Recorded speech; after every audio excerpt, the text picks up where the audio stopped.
Preimplantasiya genetik test, yəni PGD. Nədir bu?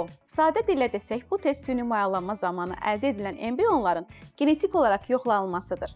Düşünün, hələ ana bətnindən köçürülməmişdən öncə embrionun sağlamlığı haqqında dəqiq məlumat almaq mümkündür. Bəs bu test hansı hallarda mütləq lazımdır? Əgər ailənizdə irsi xəstəliklər varsa, bir neçə dəfə səbəbsiz düşüklər yaşamısınızsa və ya yaşınız 35-dən yuxarıdırsa, burada PGD sizin üçün həyati önəm daşıyır. Niyə? Çünki ən çox rastlanan problem embrionlarda xromosom anomaliyalardır.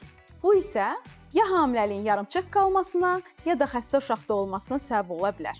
PGD bu riski aradan qaldırır. Yalnız sağlam embrion seçilərək ana bətninə köçürülür.